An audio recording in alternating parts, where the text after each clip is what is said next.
yoqdingizmi? Qancha bo'ldi? Xo'p, akalar, labo shakli bormi? Labo shakli. Bizga labo avtomobilni olib kelishgan. Bunda bo'layotgan muammolarni qaranglar.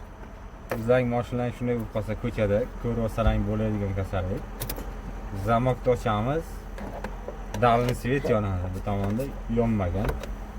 Telefonni bering-chi. Qaranglar. Bu tomonda peribor yonmayapti. Zamokni ochsak, dalni yonib qolyapti. Zamokni o'chiramiz, o'chadi.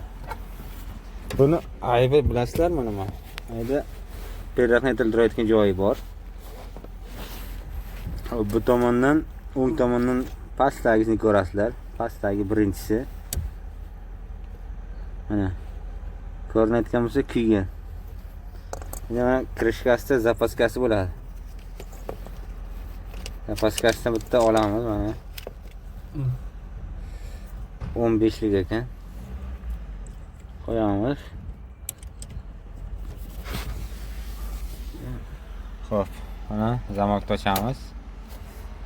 Bu yoqda akkumulyator chiroqlari yondi, faramiz yonmadi.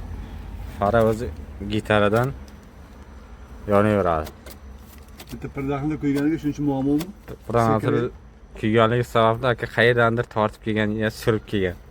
Halak bu. Ataga bitta pirdaxni aka. Shunday muammo bo'layotgan bo'lsa, birinchi shuni ko'rsalaring, ishlab ketishga 80% akalar. Ishimiz yoqqan bo'lsa bitta yurakchani qizartirib qo'yamiz akalar. Sog' bo'ling, salomat bo'ling.